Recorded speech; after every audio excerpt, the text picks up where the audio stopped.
Yeah, Kurt, we got Ramon Snowden, 6'6", 230 pounds out of Virginia Beach, Virginia. He's one of two players on the team who actually saw time on the court last year alongside Joey McLean. Snowden was a very effective player for the Dukes last year, starting 27 of 33 games and led the team in rebounding, including 5 games with 8 or more rebounds. Snowden actually shot the ball very well as well, shooting 38% from beyond the arc last year, providing good inside and outside play that the Dukes will certainly need again this year. He just does a little bit of everything. Yeah, Kurt. John Davis, 6'3", 200-pound guard out of Upper Marlboro, Maryland, a very basketball-rich area, but actually attended Hargrave Military Academy in Virginia before arriving in Charlotte. And like you said, Davis does a little bit of everything for the 49ers, leading them in scoring with 14 points per game, but also dishes out a team-best 5.8 assists per night as well. But scoring is what Davis does best, as he's recently reached 1,000 career points, becoming the 6th fastest player in 49er history to reach that mark as just a junior. So keeping him in track tonight will be very essential for the Dukes. Of course, the Dukes also. So tell us, how this one go down? It was a crazy game. Langley senior guard Jordan Callahan hits the game-winning 3 as time expires to send her team to VCU in the Siegel Center in the championship game. The game started off early with TC Williams getting ahead with their strong inside game from Danielle Levenberry. 2 good post moves here, but then Langley finally caught fire from beyond the arc in the second half and really hit their threes, including Jordan Callahan, who finished with a game-high 20 points. What a win it was for Langley as we see it going through the highlight. They had a lot of tough buckets this game, Nick. It was a lot of hands in the faces. So tell us a little bit about just how their offense was flowing. I mean, it was a tough game for them, especially early. They were not hitting their shots. They were trying to get to the rim. TC played very, very good physical defense, as they are known for, and unleashed a little bit of that full court press that they do. Then eventually some of these floaters, some of these runners, they started to fall as this very veteran Langley team that plays a lot of seniors got the job done. Wow, what a shot by that young lady right here alongside our analyst, Nick Yore. Nick, you just broke down the game between TC Williams and Langley. Langley was able to pull it out at the end thanks to that shot by that young lady. So, Nick, who's your player of the game? I didn't want to give her name away, by the way. I think we all know who the player of the game in this one is. Langley senior guard Jordan Callahan. She had 21 points, leading scorer in the game, and of course hit that big 3-pointer to send her team to the state championship. All net on that shot. She was very confident as she let it go, and it was a great shot. Like I said, 20 big points, 21 big points for her, a couple of threes, and then some couple nice floaters as well to get her team going early in the second half. Now, Nick, do you feel that Langley has the personnel to win it all this year? I mean, with their shooting and how hot they can get, if it's their night, they can definitely win this whole thing. I mean, between Callahan and then Carly Bree, another senior shooter, number 2 on the team, and she hit a couple threes as well yesterday. So between those two, if they get hot, they could beat anybody. Wow, Hey everybody, Nick Yore here to bring you a micro recap between the TC Williams and Marshall High School girls basketball game over the weekend. But first, a message from our sponsor here at dmvstream.com, Evolution Basketball. Well, everybody, welcome back. We talk about the micro recap between TC Williams and Marshall High School. TC Williams was able to cruise to a big victory in the playoffs at Garfield thanks to their 2 senior centers, Danielle and Elise Levenberry, as they were able to dominate inside. Danielle scored 10 big points inside and limited Marshall center to only 5 points as she was having a great year so far for the Statesmen. This was a big game for TC Williams as it propelled them into the next round of the playoffs. Hey everybody, Nick Yore here to bring you a micro recap between the Hayfield versus Battlefield boys playoff basketball game. But first, let's check out a message from our sponsors here at dmvstream.com, Evolution Basketball. Hi everybody, welcome back to the micro recap between Hayfield and Battlefield boys basketball played at Garfield High School this past week. Battlefield was able to secure a win over Hayfield 68-61, proving their size, using their size inside and out, as they were able to come back from 10 points down throughout the game to get the win. Brian Cobbs of Hayfield High School, Maryland football commit, also had a big game, scoring 20 points, including this tough and 1 finish, but it was not enough as the Hawks were beat up inside, and Battlefield senior forward and 4-year player Braden Galt had a big game, including 22 points with 2 made threes. He is the all-time leading scorer there at Battlefield High School, so it was fitting for him to have that type of game and propel them into the next round of the playoffs. For more recaps here, hey everybody, Nick Yore here to bring you one of the best plays from the past week, shot by one of our video producers here at dmvstream.com. Let's take a look.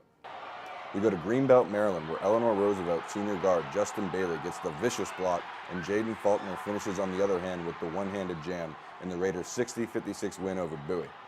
Remember, if you would like to see your favorite plays and highlights shown on the Prep Zone, make sure to submit your footage using the Top Plays nomination form here at dmvstream.com. It's DeMatha versus the defending champion St. John's. Nick, so how'd this one end up turning out? So yeah, we were in Washington, D.C. yesterday at St. John's College High School for a big WCAC lacrosse matchup. And let's take a look at the highlights here. As this one went back and forth all afternoon, St. John's was able to create a little separation late in the third quarter, go up 8-5 behind senior attacker Jack Burns. He had 3 goals on the day, but DeMatha would find a way to battle back in the fourth quarter and eventually tie the game with 1 second left to force overtime, where DeMatha junior attacker Evan Ostrowski would end it in overtime for the Stags in their 13-12 overtime win. As like you said, this is a big game between two of the powerhouses in WCAC lacrosse, so this one could be a big factor in the standings at the end of the year. Yeah, definitely a huge game, and not just a huge game just in terms of the standings, but a huge momentum builder for DeMatha. As you said, scoring a goal with 1 second left? I mean, that's about as clutch as you could possibly get. So, I mean, how excited, how hyped were the Stags after this victory? You can see some of the highlights of their celebration here a little bit, but it was just a great win for them because they did have to come back. They were down 8-5 in the third quarter, rallied to get it to 12-9, and then tied it to get to 12-12 before the end of the fourth quarter buzzer. So just to tie it with literally 1 second on the clock set at St. John's Field. So just to be able to do that is just unbelievable for them to show the fortitude to that team.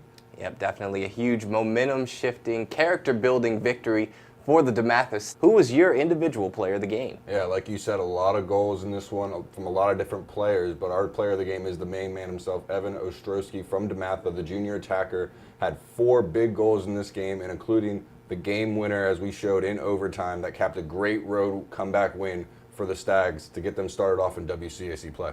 Yep. Is this a budding rivalry we have here in Northern Virginia? I mean, I think so. This is 2 big lacrosse powerhouses in the Northern Virginia region. They are 2 of the best teams year in and year out, so this is going to be a big rivalry from moving forward now that they play each other every year. Let's get into some of the highlights here and show us what happened. Yeah, we were in Lorton, Virginia for this one, and there was a lot of goals early from a lot of different people. South County's Kevin Jackson fired a big first shot to get the scoring going. But the reigning state champions, like you said, they are good for a reason. Would respond, including Cavalier Matthew Frucherman, who scored 3 goals on the day, including a couple from behind the cage moving forward and coming in. So those are 2 very nice plays for him. But it would be the Stallions who got revenge this time as senior attacker Dylan Spalding, who's planning to play football in Morgantown next year, ended the game in double overtime with a rocket shot past the goalie. It was interesting because Woodskin scored 4 goals to send it to overtime in a row very fast, and then once we got to the first overtime, no one scored for 4 minutes. So it was sudden death, and then we had to go all the way to the second overtime till Dylan Spalding, like you see here, could end it for us in dramatic fashion for South County, getting a big win on their home field. Just doing it himself right here, it looks like. And a very nice way to come back after you mentioned the 4-0 run that Woodson goes on. Obviously an experienced, battle-tested team, but South County gets it done. All right, Nick is going to give us his player of it out to you the most. Well, you might have guessed who our player of the game was, and it is him, the South County senior attacker Dylan Spalding, going to West Virginia to play football next year, like we said. But he had 2 goals on the day, but that, including the game winner, which obviously was the big-time play, the rocket he had past the Woodson goalie, where he went one-on-one, like you said, to beat his defender for the goal. But he also did a great job really controlling the game, setting up plays behind the cage for the Stallions, and really being that leader and that captain, that senior leader that they really needed to come back and beat a good Woodson team like this. How's his profile look as a football player? I mean, being a West Virginia fan myself, I'm after watching some highlights, I'm very excited to see him be running the field in Morgantown next year. Way to stay neutral. All right, Casey Bannon and Nick Yore. Hey everybody, Nick Yore here, joined with Bretton Randolph to give you a recap of the boys lacrosse Briarwoods versus Riverside game. But first, BJ Kubralis wants to tell you a little bit about what we do here at dmvstream.com. If you'd like to be a sponsor, visit us here at dmvstream.com. So Bretton, you were there at Briarwoods High School for this big boys lacrosse showdown, and how did this one go down? Yeah, man, it was a... And we're back, Nick Yore here, joined with Bretton Randolph. We just got done breaking down a recap of the Briarwoods versus Riverside lacrosse game, and Bretton is here now to give you his player of the game. Yep. Hey everybody, Nick Yore here to bring you a micro recap of the Churchill versus Poolesville boys lacrosse game. But first, BJ Kubralis wants to show you what we do here at DMVstream.com. Nick Yore back here to give you a micro recap. We are at Churchill High School in Potomac, Maryland for this rainy game between Churchill and Poolesville boys lacrosse. Churchill was able to cruise to a 19-6 victory after taking an 8-1 lead after the first quarter. Many players scored for Churchill, but we will show you our player of the game coming up after this break and the rest of these highlights. Nick Yore here, back to give us our player of the game from last night's Churchill versus Poolesville boys lacrosse game. Player of the game was Reed Machete, who scored 2 goals and was a huge vocal leader out there directing the offense and controlling the pace of play for the Bulldogs, who again cruised the 19-6 victory over Poolesville, and he will attend and play lacrosse at Brown next year, so Brown is getting a good one. Everybody, Nick Yore here to bring you one of the best plays shot by one of our video producers here at DMVstream.com. Let's check it out.